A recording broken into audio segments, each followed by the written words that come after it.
All right. Good evening, everybody. This is MaST. You're welcome to present your case via the chat on the side. Anything that us speakers, the three that are here, plus the one that's coming, and then the fifth one if he does join, we all say that these are our own personal opinions and not of our current employers, past employers, future employers, or any employers in any other multiverse.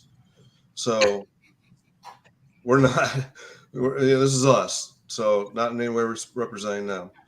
So with that, I see to my top right is a guy wearing pew. I don't know if he's going to Pew church pew. or May the what. fourth be with you. May the fourth. Yes. May the fourth be with us always. So, gents, Not as nice as been your a background. while. It has been a while. Been a long while, You actually. guys made it back from Florida in one piece. Congratulations. Well, it Really? took us what 3 extra weeks to get or 4 weeks to get a show together. I mean, it must not have been too much of in one piece. Right? Yeah, it must have been pretty brutal. I don't remember. I remember some parts. Yeah. I remember some parts. I remember the panel. The Yeah. evenings, I don't really remember so much. Yeah, I think Fort Lauderdale, the air does that to you. Something about the Gulf of Mexico air. I could have sworn it was this. It could have been that too, but I don't know. I didn't see you. All I know, I felt like the Wizard of Oz floating above you guys when I saw the picture. I didn't realize that was the way it was when I saw the picture of how that panel was, with my huge head up on the screen. No kidding. I was like, I didn't know until I saw the picture either. Like, not gonna lie, when I got those pictures, yeah, because we're facing the other way, and they had the little screen set up down below to where we could see you, right? Yeah. Did not realize that you were that massive behind us. Literally, your head was like the size of us. Yeah, it was like more of a full screen version of your picture on our screen. Yeah. So, yeah. It was, but that was epic though. It really was. When those pictures came back, like, damn. Yeah. My head's already big enough, man. You put it on a screen like that in full size. Yeah. Not a good look. Not a good look at all. It was good. It was good. Hey, the whole intent is to deter bad people, right? So, I mean, that's going to be a heck of a deterrence if they see that. They figure he's probably got a big brain in there, but I mean, that's to their mistake. It's all metal plates and yeah. Oh man. So hey, speaking of conferences and setups like that, so we got the global MTS cybersecurity symposium coming up next week in California, right? So I wonder if they're gonna have a similar setup because it's also a hybrid. There's like I think it's like 40 some odd, maybe 50 by now countries that are going to be in attendance either in person or virtually. Yeah. It's been interesting to see that come together. They've got a pretty. I mean, you're going to travel out to that, right, Mike? So yes, sir. Yeah. Yes, sir. They've got a pretty extensive lineup put together now. It's kind of taken shape over the last couple of weeks, but yeah, you're going to be doing a panel, right? Which panel are you doing? Yes, sir. Basically, risk management on the facility side, like the facility and port side of the house. We've got some good topics that we're going to be talking about. I was looking at the agenda. I think this is actually going to be a really good symposium. Because so one of the things that I like about it is they're really bringing in like a lot of different perspectives, but it's all focused obviously on maritime. You know what I mean? Sorry, I just got. Hey, y'all ever heard of Badias, Texas? But anyways, but yeah, no, there's a whole bunch of different perspectives that are going to be. Yeah, exactly. Hello, Marine, right? Whole bunch of different perspectives that are going to be there. Even on our panel, our focus is on the port and facility side, but there's different perspectives of just represented on that panel, including we just picked up an international panelist, so that's going to be cool. Yeah, I'm looking forward to that. I got registered for it. I'll be watching it online. Originally we were scheduled. Oh man, I was hoping you were going to be coming out there. No, well, originally we were going to be moving into the house next week, and then my wife ended up having surgery on her foot last week, so it puts us back a couple of weeks. So now I'll just be looking at it online at least. I wasn't even going to get a chance to take a look, but having that international perspective, I think is going to be really good, though. Yeah, it should be pretty cool how they get that together. Yeah, absolutely. I mean, I'm interested to hear some of the the challenges and concerns that our international partners have. Yeah. I'm wondering if it's like, same concerns, right, that we have or whatnot. Are we really truly that similar in the way we think, or we're completely off? Right. Well, and how much of the critical infrastructure resides in private entities, in other countries. I'm sure. Yeah, versus how we have. Yeah. Because I mean, Julio's probably got that percentage somewhere, just in terms of how much critical infrastructure comes from the private sector in the United States, or is under the operations of the private sector in the United States. I mean, it's huge, but other countries. I mean, oh yeah. So I mean, I've heard anywhere from 60% to 80%. To be honest, I don't think that anybody has an actual number to it. But if you think about it, Hey, Marco popped in too. I made it. The 5 amigos. Good job. I made it, and I got my topo. Come on.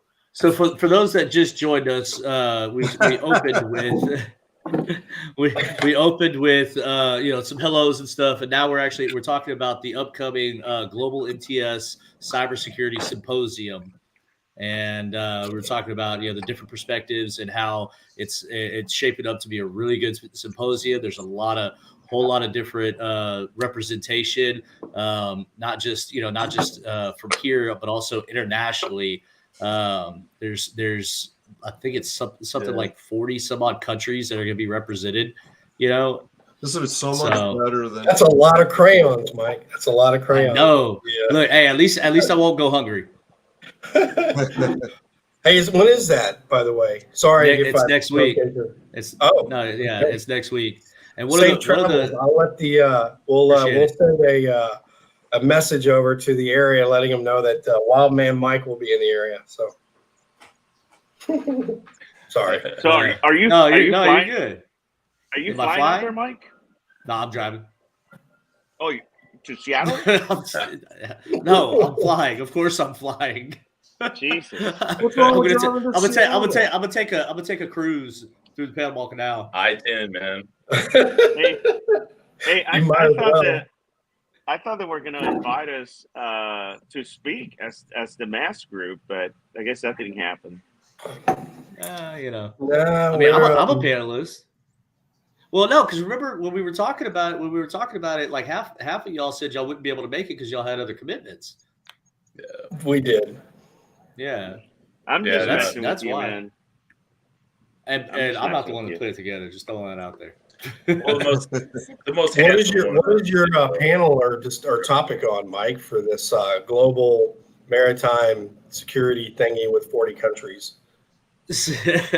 So mine is basically about risk management, but from the port and facility side. Okay. And then there's another one that's actually following us, but it's from kind of the vessel side. Nice. Awesome. Yeah. Will this be recorded? Can we see this later? Will you post it or? I do not know if it's going to be recorded or not. I mean, I can find out, and if it is recorded and I can post it, then probably I probably will. It depends on how I look on screen. You know what I mean? How much makeup beforehand. Well, we're excited to hear the topic and discussion. So I think for all those MaST listeners out there, be expecting Mike Z to post a a commentary and video to follow. Okay, so that means now I have to do it. Absolutely, it's Into a the corner. commitment. Security is a life cycle. It's a commitment. It is. It is. It truly, truly is. But yeah, no, they got a whole bunch of really cool stuff. Really really poignant things that I'm going to be trying to take full advantage of. And as a matter of fact, apparently we're having some really heavy hitting speakers and other presenters as well. Admiral Fagan's even going to be there. Cool. Yeah. Admiral Fagan. Wow, that's amazing. Yeah. Commandant, that's awesome. That is awesome. Yeah. Outstanding. So I'm hoping I get to meet her. Yeah. That's Well, yeah. We're hoping to go next time. Maybe they'll have a MaST. They'll invite the MaST team to come out. And, Yeah. And you'll be the four of you, and I'll be the big head in the background. It's very good. Hey guys, I don't know if you guys. I'm gonna throw you off topic a little bit, but I don't know if you guys open up with this, but cybersecurity, techies, and Star Wars goes along, right? So May the 4th be with you. May the 4th I be with you. I don't know if we didn't say that on at all. purpose, but No, Yeah. Nick didn't wear his shirt at all for that. No, I didn't. Yeah. This is a random shirt I threw on. I like it. Boo, boo, boo, boo, boo. I went to a Astros game today, and part of a vendor thing. So they had this raffle. Yeah, they had this raffle thing for like the first inning. Guess what the score would be? Whatever those closest. Well, I know like 2-0, right? So I won the raffle for a free jersey.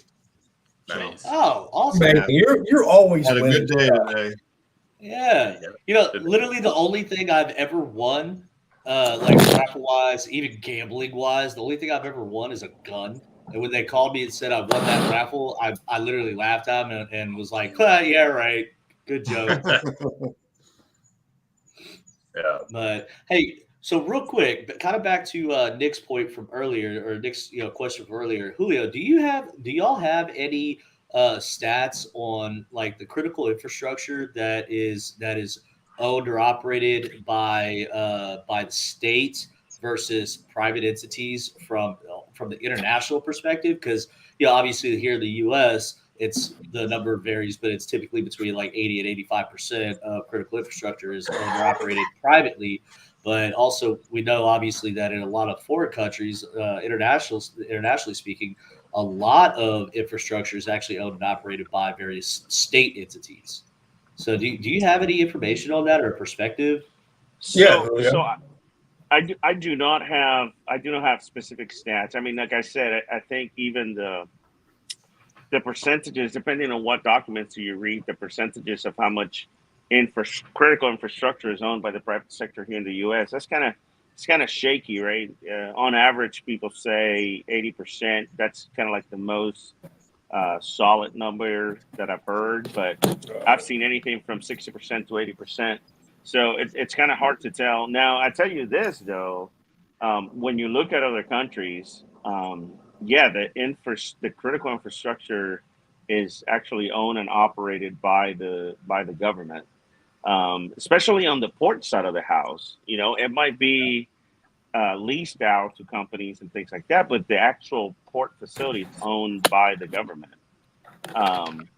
So, which is interesting, right? Because I think that bringing that point to Houston, that's why when people say the Port of Houston, everybody when you tell people, well, we're working with the Port of Houston, what we mean here in Houston, in Texas, is the Port of Houston Authority, which is different than the Port of Houston area. And people get very confused because I think in most areas, when you say like the Port of Baltimore, well, the Port of Baltimore is probably the Port of Baltimore, right? Port of San Juan in Puerto Rico, it's owned by the government of Puerto Rico. It's just leased out. There's no individual owners of the different facilities.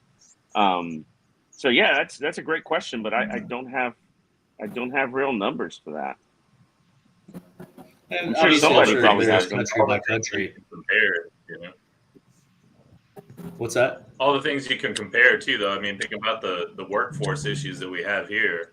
You know, the gap in the labor market. I'm sure there's a huge demand, but desirability of location and everything else. So you've got countries that probably can't pay very well, probably don't have very desirable locations, and trying to hire cybersecurity professionals as well. So, I mean, as much as we complain about that gap here, it'd be interesting to hear kind of how they're trying to overcome that in other countries too. Yeah, for sure. Yeah. I feel like based on some of what I've been reading, it looks like a lot of the international perspective is going to come from Europe, but it looks like there's also representation from like South Korea, Singapore, Philippines, Japan, Israel. Singapore is huge. Yeah. So it's gonna be really interesting to hear a lot of these presentations and a lot of these perspectives. It really is. Marco, have you ever had to?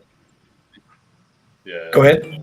I was going to see if Marco's ever had to make any trips for any of his offshore stuff down there, because I know there's a lot of stuff that gets built over in Singapore. Yes, the answer to that is yes.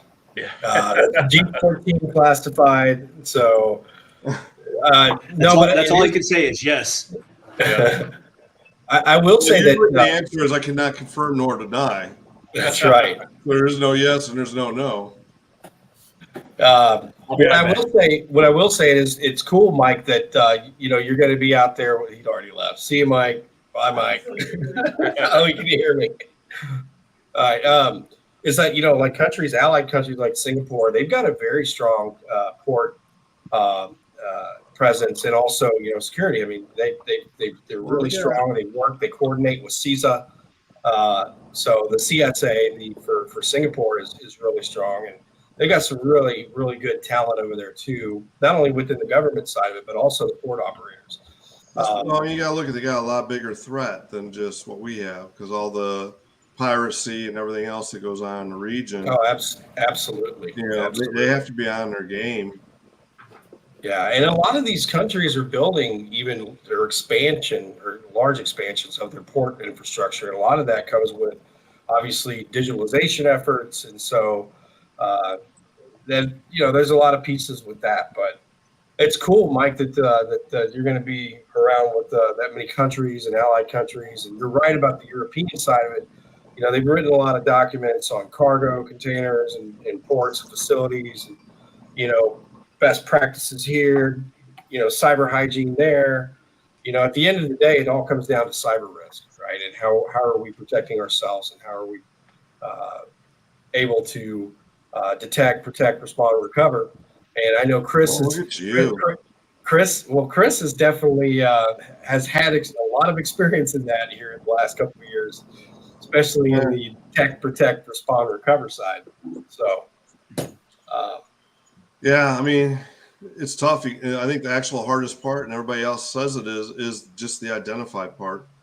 Getting people to know what's on there in their world. It's difficult. Yeah. And being on that side too it's not like I'm saying it's they're at fault. It's just literally it is that difficult if it's not been kept up from the beginning. So that's a very good point. Yeah, no, that's a great point. I was actually having a conversation today with a director of security. It was so good it made him laugh. Yeah. Right? Yeah. Hey. Mike over there. Joke on that answer. I wonder which director of security he was talking to if it caused that kind of reaction. No, I think those are lucky strikes he's smoking. Oh man! Hey, you might want to consider putting those down. Hey, look, I switched. So right? We were talking to It went down the wrong way.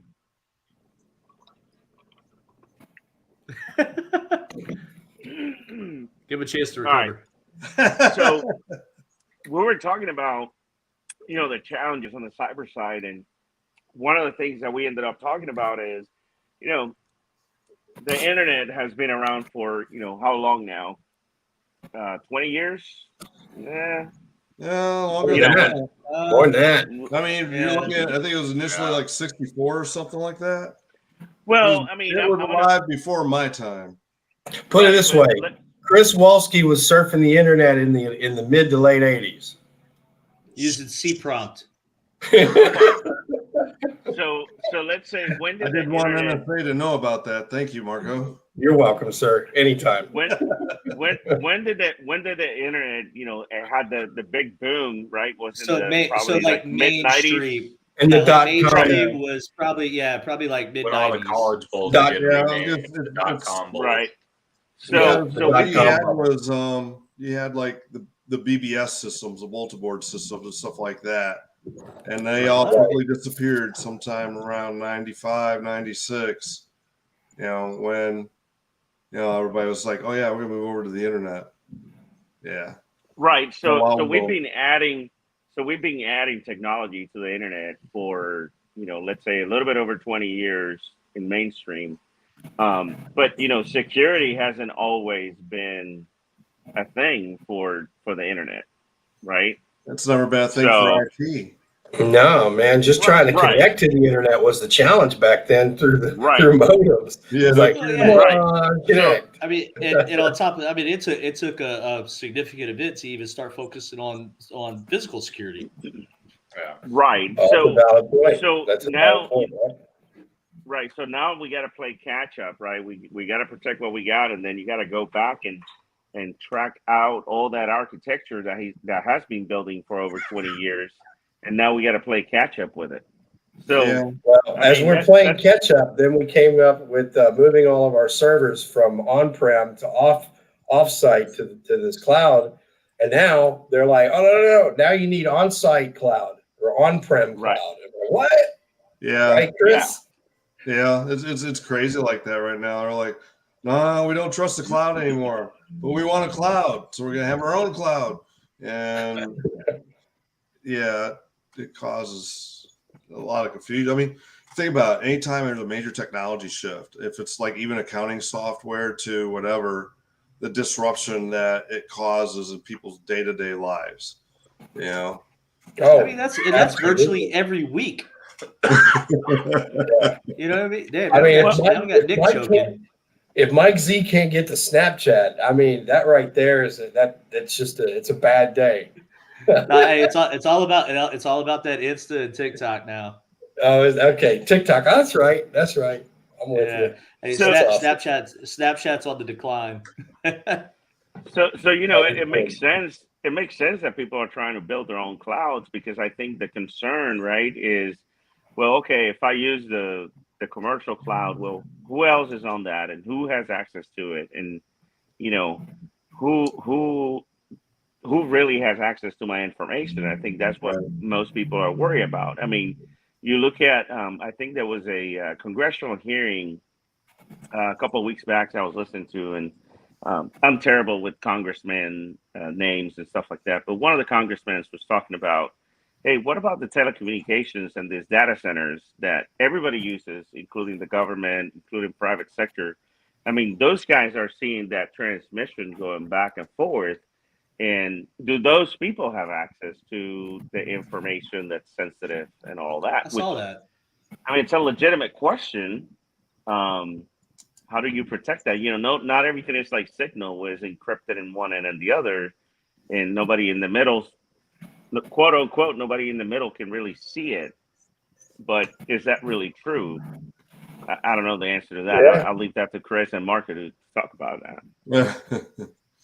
Well, I think Chris has probably went and seen quite a few security operations centers and data centers, as have I. But he's probably had it from an asset owner perspective, to where he probably had more access into seeing the day-to-day operations, as opposed to just a quick walk tour. So, Chris, do you have any input there as far as some data centers you've seen that were cutting edge? And, The bad thing is I'm bad with names. So there's some that, definitely I remember. Like there was this one in Michigan. It's built into a pyramid-looking structure, It was an abandoned office structure, and it had such a large sub basement that the company is like a major data center facility company, turned it into one of their star facilities.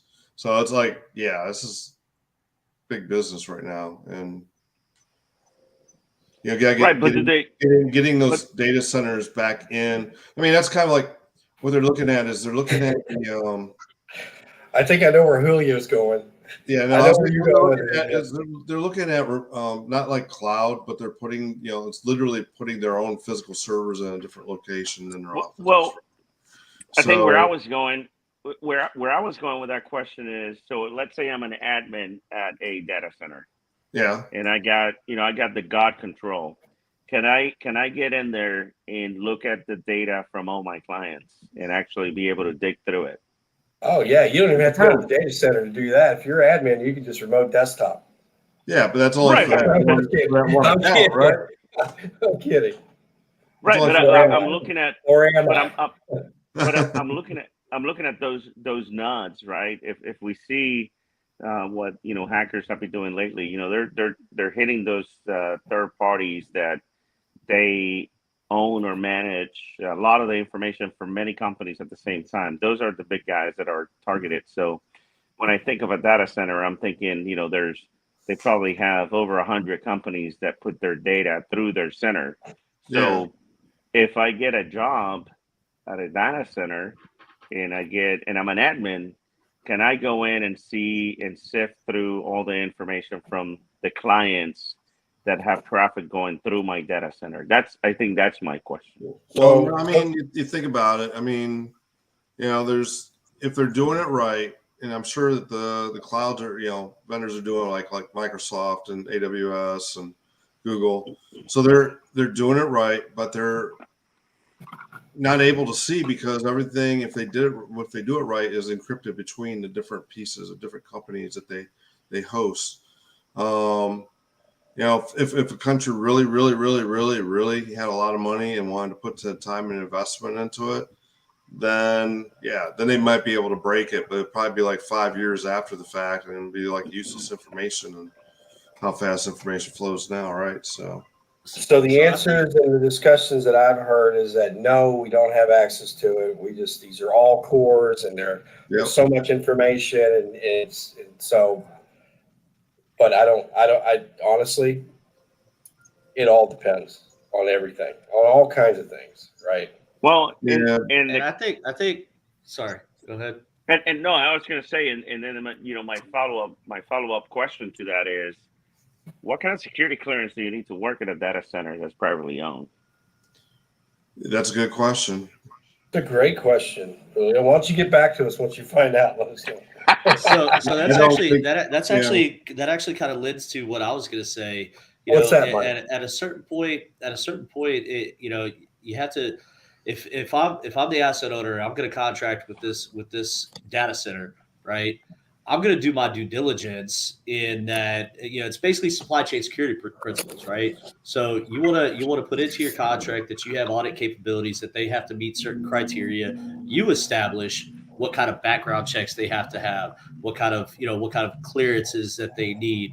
You establish they have to sign non-disclosure agreements, XYZ, all that good stuff. But then you make it auditable, and then you actually follow through with that and go in and audit them every once in a while.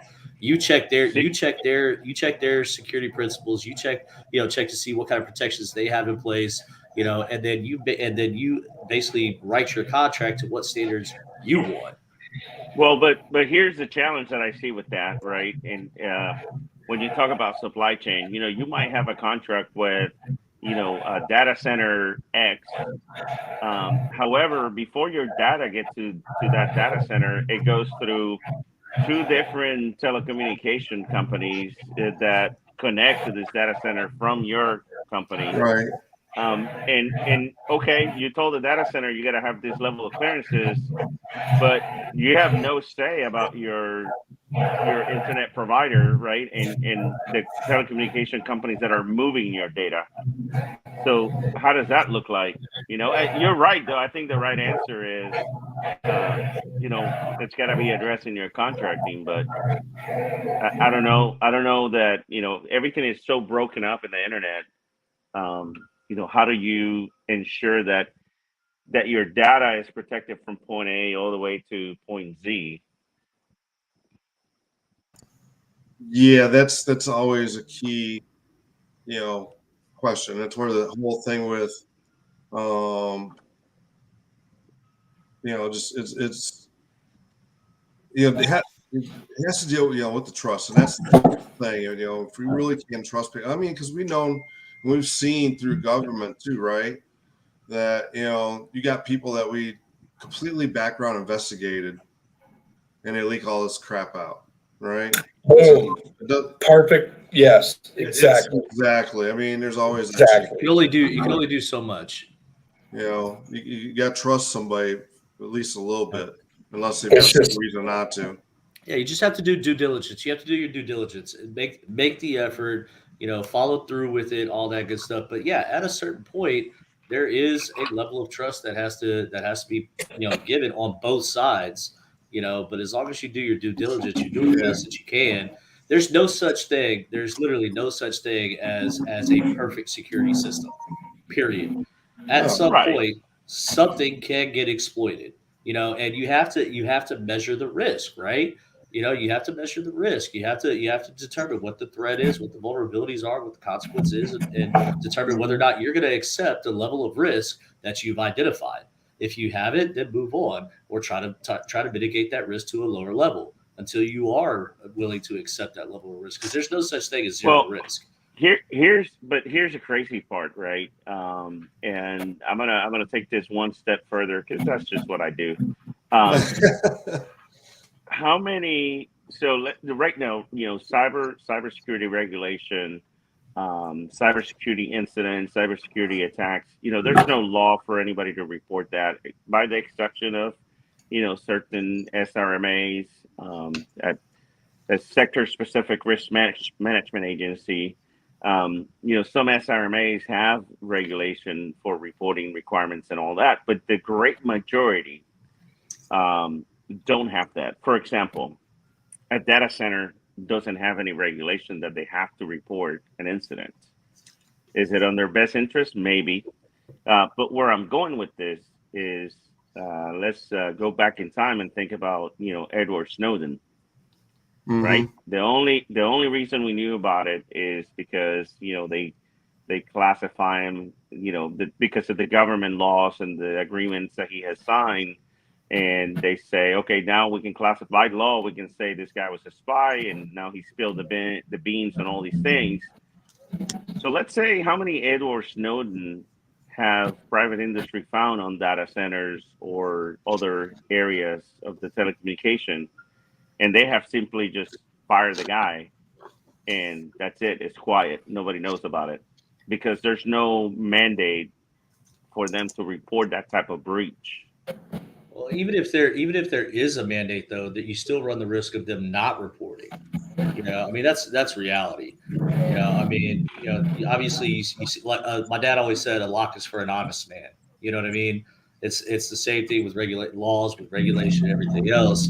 The company, the organization, at some point may determine that their exposure from reporting such events is too high and too risky as far as their credibility, their company profile, whatever it may be. So they try to sweep it under the rug. You always run that risk. Obviously, it's the wrong thing to do, but there's a chance that there's a lot of them that just still won't report it. You know what I mean? Yeah. But you're right. I think there is a certain level that there should be, like, for example, the new CISA law with regard to reporting. Yeah, it still has to go through NPRM to get regulation established and things like that. But it's a step in the right direction with one part that I do have a little bit of heartburn with, but it actually has to do with the data centers and other managed service providers, right? So that new law states that those managed service providers, if something happens with them, regardless of the company that they're supporting, they still have to report it. Or if it's a, like, let's say I contract with you and something happens with my data that you're aware of, that a part of the service that you're providing me, but it's my data, right? If it happens, you have to report it, as do I. Okay. So, one of the points that I was making in a recent discussion that we had is that's another place where it's very important to determine those thresholds up front, because let's face it, everybody has a different definition of breaches, for example. So you make that determination up front at the contract level, that y'all are going to be using the same nomenclature, the same definitions, the same reporting structures, things of that nature, so that you're on the same page, so that somebody's not caught with their pants down, so to speak. Because now that that law is in place, you've taken a little bit of that control of me as the owner away from me, even though it's my information. Right. And you've given some of that control to that managed service provider, which is a scary thing if you think about it, because there's so many implications, from certain reports that are very, very concerning. I think Yeah. that deserves a lawyer Just comment. my 2 cents. That does. Legal. We need legal representation and counsel here. With the guy wearing the pew pew shirt. At the end of the day, it's gonna just depend on where it ends up in the public domain, right? I mean, that's the biggest concern, is that that reporting requirement now. Is that all? Everything that's reported, is that now exempt from things like Freedom of Information Act requests and those type of things? That's going to be something that needs to be built into it, to encourage that reporting.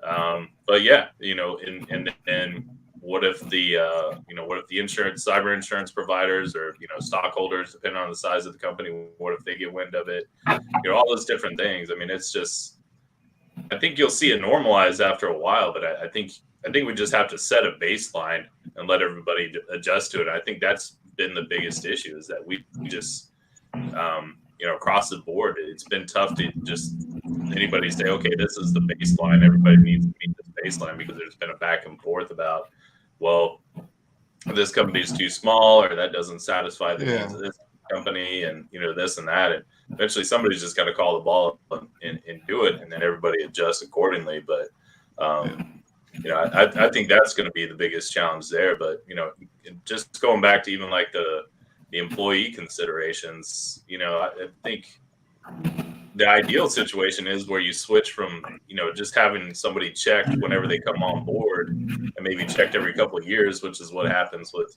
security clearances on the government side. They're checked every few years, depending on what level.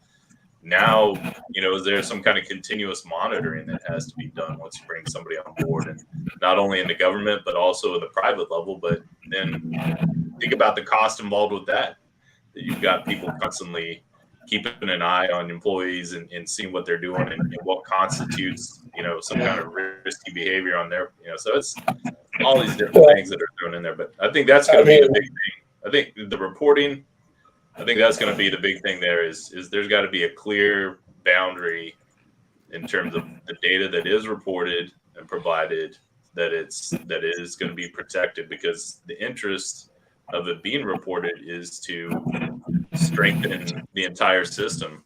That's what we've got to remember. So. Hey, Nick, all I gotta say, man, you're a great lawyer, and you know how I know that? Because after your comments, I have more questions. Well, Marco gave a great answer earlier. It depends. I mean, that's a classic lawyer answer right there. It depends. It depends. Yeah, No, about perspective. That's I think you bring up. Out of all the great points that you just talked about, I think that it's a great point as to, is this reporting going to be considered PCI or SSI, right? Because now we're talking about a vulnerability that may impact several companies in the critical infrastructure sector, and well, is that going to be protected from Freedom of Information Act and all these other laws? Because one thing that people don't think about is Freedom of Information Act doesn't only apply to American citizens. You can be a member of ISIS and put in a FOIA request to the U.S. government, and they have to give you the information. I mean, the law is not restrictive to your nationality. And I learned that I think one of the last FOIA request trainings that I had to take, and when the lady said that, I was like, wow, wait a second, this is mind blowing. You're talking that our enemies can actually put in a FOIA request and we have to answer it? And she's like, well, pretty much, because that's the law doesn't restrict who can put in a FOIA request. That's why it's the freedom of information. But you've been on that side of it too, and that's part of the problem with the side of government. With the size of government being what it is, and being able to file those type of requests. I mean, so that's a collateral duty type issue, right? And for the Coast Guard, the collateral duty FOIA officer, I did it. And you go through your training, and you hope that you're abiding with quite a few significant statutes. If you are disclosing something, but yeah, who takes the time to, there's probably people that are filing FOIA requests that they don't even, either they do hide it and claim that they're a U.S. citizen and nobody ever checks, or, they don't even bother to hide it and nobody really thinks, either way, or exactly what you said. They're like, well, there's no restrictions. So, it's tough. Right. Definitely. I think But that's got to be that pretty doesn't clear. just apply to federal. That doesn't just apply to federal government though. That's concerned for also small government. Cities, some local government owned ports, for example. Some ports that are governmental type entities have full-time employees that specifically have to deal with those open records requests because there's so many of them. And it's also important to make sure that those that are handling those types of requests are able to identify what could potentially be SSI, PCII, things like that before they just, here you go. You know what I mean? Yeah. But I think still, there is, even if you don't get into the SSI and PCII side of the house, there's certain information that, really, like, are we going to be entirely open about something that, because I go back to the intelligence cycle, right? All you need to get is several data points that are unclassified to make something very classified. So if you start putting the right FOIA requests, asking the right questions, and you get the information from this organization and that organization, and you're able to connect all those dots, I mean, how much information are we really putting out there? It's pretty impressive.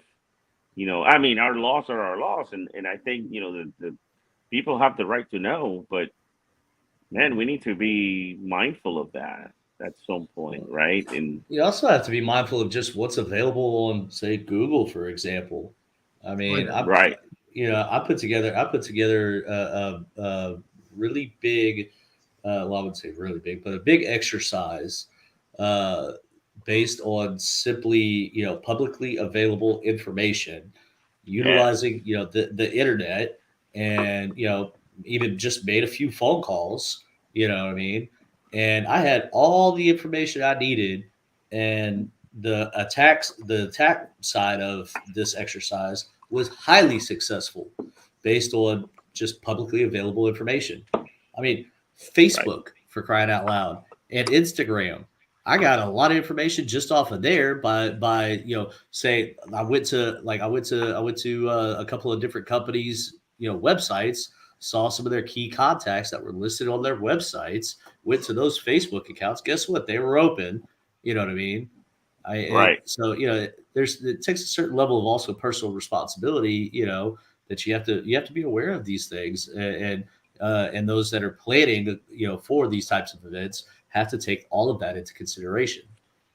Yeah, no, there's the open source information. It's crazy ridiculous, right? And people don't realize, like, every time you sign up for the Kroger card, or you sign up for whatever incentive, HEB doesn't have cards, but any of these promotional, you get points, and all you got to provide us is your email and your name and your phone number. I mean, all that, a lot of that information it becomes public information, right? It's all marketing related.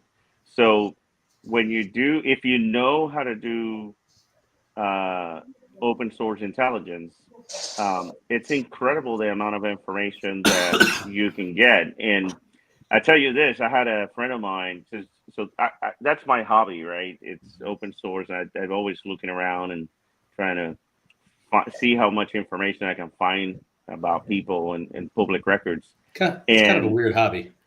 I got to know all the that people that I'm social dealing with. engineering, I thought. But I had a friend of mine that's just like, there's no, and this is back when I was in my old organization, brand new person reported in, and she's listening. She's like, oh, so I hear that you do a lot of open source information. All my stuff is locked down. I wonder, I bet you can't find anything about me. Huh. Yeah. An hour later, I come back with 3 pages worth of notes. And I said, well, you've been divorced this many times. These are the names of your prior husbands. This is the name of your husband. This is when you got married again. These are all your houses you lived in. And she was like mind blown. She's like, I cannot believe. She was like, well, my Facebook is all locked up. And I said, well, yours is, but your friends are not. There you go. And that's how crazy, this whole social media and people putting their stuff out there that they don't realize even more if you're you could get even more if you're willing to pay a little bit too. You know what I mean? I mean, there's 100%. sites out there that specifically cater to that type of thing, and they'll do it for you for a low fee of $19.95 or whatever it is. How do you know that? But okay, not gonna lie, this might sound bad, but really, all you gotta do is get a 20-something-year-old young girl that has an Instagram account or a Facebook account, and they can do all the sleuthing that you want. Just hire them; they got you. Especially if they're pros. They are. Yeah, it's pretty crazy. But anyways, moving on, guys. PCII and how that whole thing is going to be protected, how that reporting is going to be protected is a very interesting point. BRB. Nick. Yeah. I was like, so everybody, I mean, the law, the regulation, the law passed, but now everybody's just kind of wait and see, right? See what the next step is. So. Yeah, now everybody gets to scratch their head and think about it and be like, was this really a great idea? Yeah. Well, it was interesting, go ahead, though. So, I mean, we're hiring different positions in the Coast Guard. We had an individual that was applying for one of them, and he's working at TSA. It was interesting hearing his perspective because he came in after Colonial last year. He came into TSA after Colonial last year, and he was talking about just the experience of going through those security directives and how he's basically spent the past year just kind of, trying to smooth things over after those security directives that came out last year and try to get, just so many different exemption requests and stuff that they've had to accommodate. So hopefully, we learn from some of these things that have happened in different agencies and take that into account as this all gets built out. That's all I was going to put out there is that, we've had the experience of just pulling the ripcord and going with what we think is best. But I think there's been some definite blowback on that side. So we'll see. Yeah. That's going to be, it's going to be interesting what the lessons learned are from that. But hey, since we got like 15 more minutes or so, I wanted to talk about in Marco or Chris, you can remind me, who was the CISO that was being sued or something like that about a breach? Oh, SolarWind. I mean, yeah, that was a big deal, and I think it's still to be determined, right? What exactly going to happen to? Yeah, because it's a civil lawsuit, so it's not criminal. So you're saying that a CISO was personally liable, right? Is that what that means? And For what next, he please jump said, into this. for what he said about the security of the organization, that's why he's being personally liable, saying yes, we are secure. Weren't there? What in the world is that? Sounds like Hey, Marco, hardware. I think your stuff's They haunted dropped again. their computer. Yeah. It looks like he's in a hotel. Are you next to like a bus station or like a I'm actually, like yeah. a So truck stop? right over here is that data center. There's a door that goes right in and a door that goes right out. There you go, go. Julio. Marco answered your question for you. Very good, very Connected to good. the subway. But Yeah. yeah, that's gonna be an interesting case to follow. I mean, I was very like, wow, it blew my mind when I read that article. I need to go back several and take a people in look that at that. organization? Yeah. I need it. It's, I mean, it's part of the risk, I guess, and what was it? Yeah. We talked about just, for so many years, malpractice insurance or, professional liability insurance was just something that, doctors and lawyers, that was the primary people that were utilizing those services. But I think, there's, with things like that, probably proceeding more, just depending on what's breached and how significant it is, you're probably going to see that more often where people are going to have to, establish that kind of protection for themselves. And even if they've done everything that they think by the book or anything like that, there's people that get paid to pick that stuff apart. It depends on how bad they want to get after you, how many lawyers they can put in, digging through it, Right. and all those different things. So, but Well, it made me, to me, when I read it, it blew my mind. I was like, wow, this is a civil suit. It's crazy. That means, he's personally liable for what he said. And then I'm wondering, look at all these government entities where, oh yeah, we'll classify your information as SSI, or we'll classify PCI information, and this is never going to be released to the public and all that.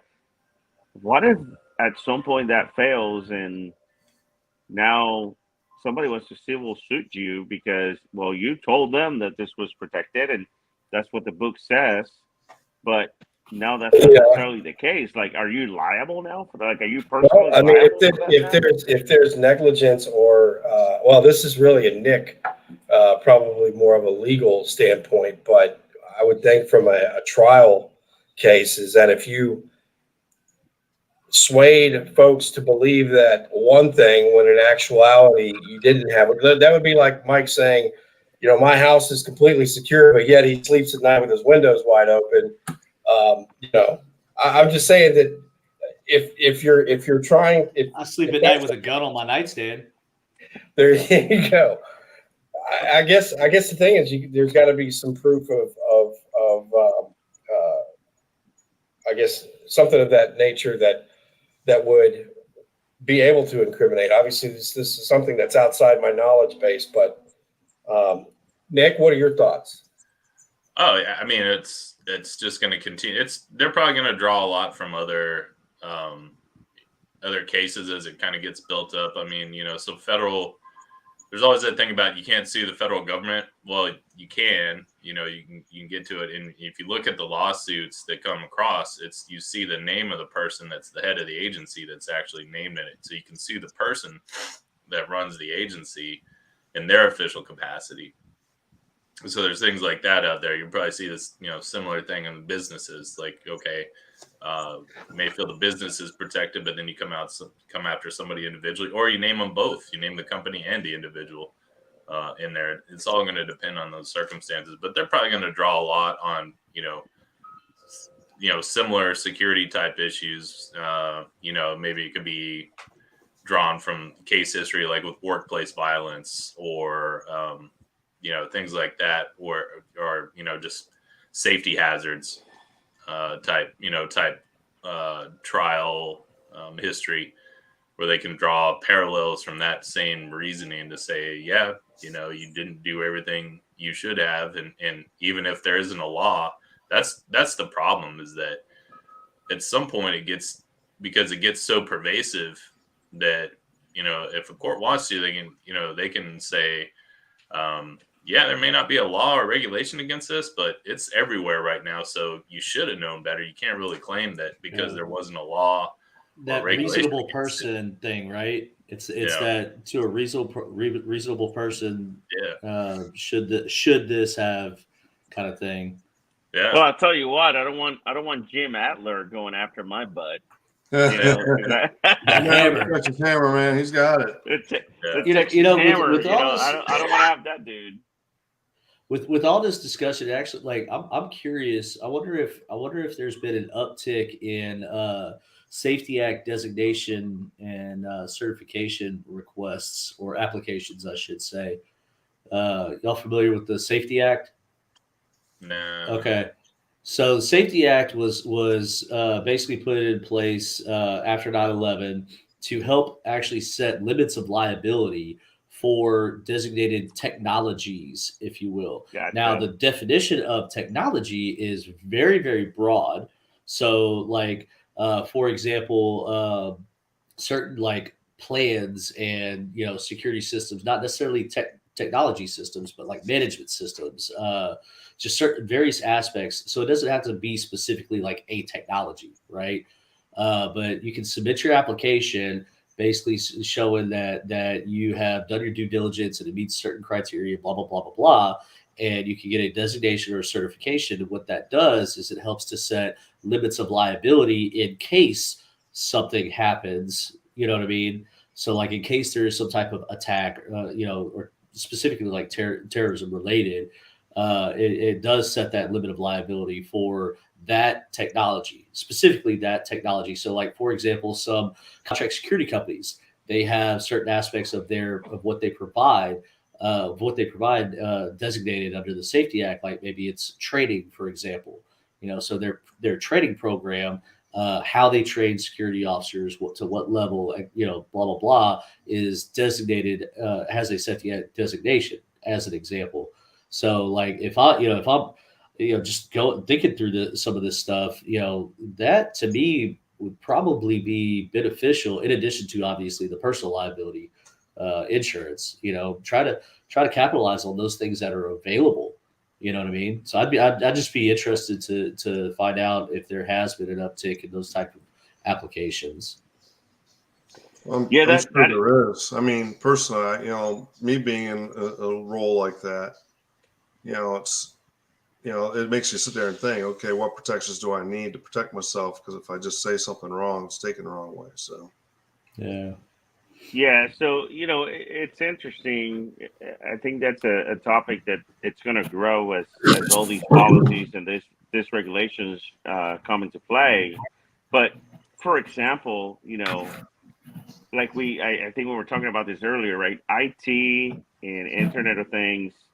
What all the companies have been focusing on is making sure the stuff works, not necessarily that the stuff is secure.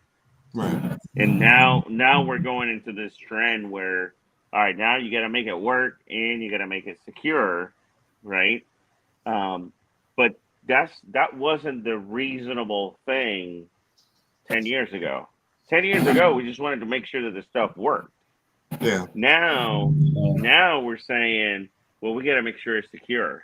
So and I know the courts sometimes, they take that into consideration. It's like, well, what was the reasonable expectation when this thing was implemented or was created compared to what it is today?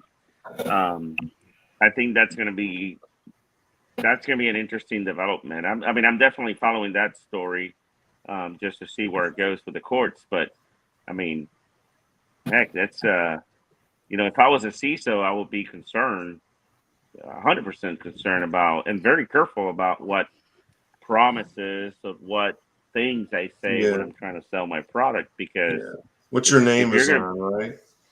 Right. Yeah, no, absolutely. I mean, it's and then that goes into, when you're doing assessments, like, I bet you're going to want to have all kinds of caveats about, we might not have all your vulnerabilities listed, Right.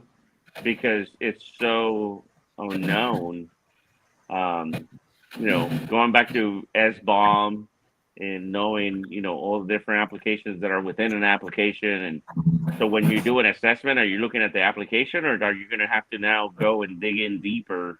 How deep do you go when you do an assessment, right? Yeah.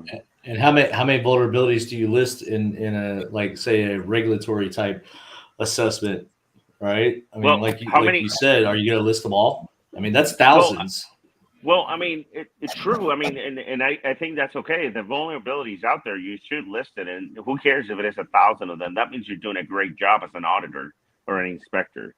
The more deficiencies you find, the better of I an want to see inspector you you write are. that up. It's going to be more than 50 pages, Mike. You know how many Yeah, crayons exactly. There's a you know lot how of many pictures. crayons? I know exactly how many crayons that takes. How many crayons does that take? We just did one, not I don't know what, not too long ago. And I mean, and yeah, it's a lot. It's a lot. I mean, just like, if you think about it, like, if you take, like, so MaST, right? Maritime. We have a responsibility to do a facility security assessment, right? Now you got to incorporate the cybersecurity side of the house. The physical FSA could already be anywhere between 50 and 900 pages. You know what I mean? Then Right. you basically double that for the cybersecurity side of the house. You know, I mean, Well, it can grow into a basically counterproductive document is kind of my thing. You know what I mean? well, Like, you have to establish a threshold. and that's only your known vulnerabilities. So you're not even touching Facts. on your Facts. 0 day that nobody has Yeah, exploited but yet, that are not famous. And then that's a different style of security. Yeah. That But- you but- get the one that you basically build your immunity, and the other one where you take an active defense. but I mean, so if you're an assessor and you go in and do an assessment and you list 1,000 different vulnerabilities that they have, and guess what? There was probably 2 or 3. I mean, it only requires, let's say there was 1 day Yeah. that you didn't list it. Are you going to be liable now because you didn't tell that facility that they had that one single vulnerability that happens to be the one that was exploited? It's a I mean- common sense thing. It really comes down to the board and the communication somebody has with their leadership to sit there and say, look, we did all that we could, and then have somebody back his statement up. Because, I mean, if you really do all that you could, you're doing the basic hygiene, you're doing your job. Yeah. Yeah. I mean, Yeah, there's virtually no protections against, like, a 0 day. I mean, like you said, even the company that developed it obviously wasn't aware of that vulnerability. So, but at the same time, you do have to factor that type of event into your planning. yeah. When you do I mean- you do those assessments, you identify that these are potentially not all the known vulnerabilities, or these are all the known vulnerabilities. There may be unknowns, and then you have to factor that into your planning and your mitigation. That is your accepted risk going into connecting to a public infrastructure never designed to run critical function or critical industry.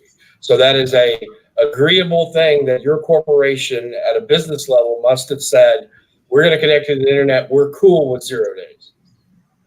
See, and when you guys say that, Think about that. I mean, let that stew for a little bit.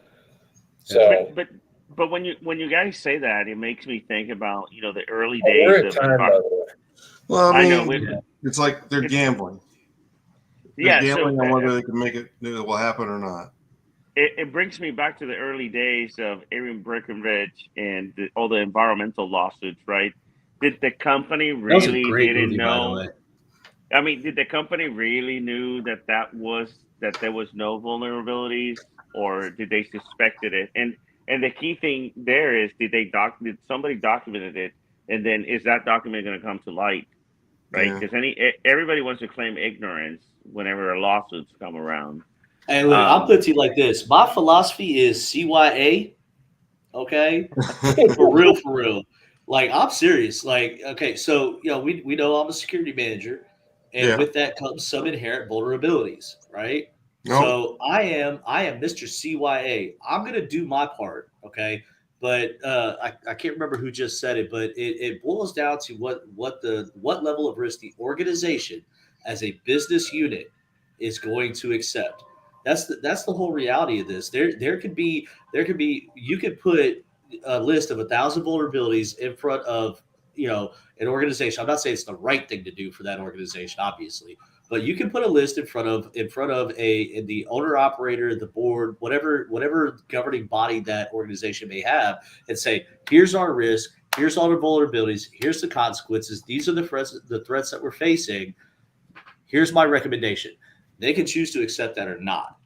But if you, as that security manager, has done your due diligence and CYA, you got that in writing, right? Well, yeah, I mean, if you're with an organization that is okay to documenting, huge vulnerabilities, but and when you bring that to reality, if I'm a security manager and I bring in, hey, we have all these vulnerabilities, and the board comes back and say, hey, we don't like your report, you need to change that. Okay. All right. I'll go back and change my resume. All right. Yeah. While we're changing that, let's change that topic. So, guys, it's a wrap. Topic is buy now. We killed an hour easily, and from the 5 of us, we all want to thank you for watching. And earlier I mentioned, click that like button and subscribe button. Give us a chance at maybe winning a YouTube award that comes in a keychain or something. But no, thank you, everybody. Appreciate you all coming. And with that, gentlemen, I'll remind everybody that this is our opinion or opinions, and it's not those necessarily of our boss, present, past, future, or in any other realm of existence. So thanks, guys. Appreciate it. Far away. Catch up with you. Yeah. May the force be with y'all.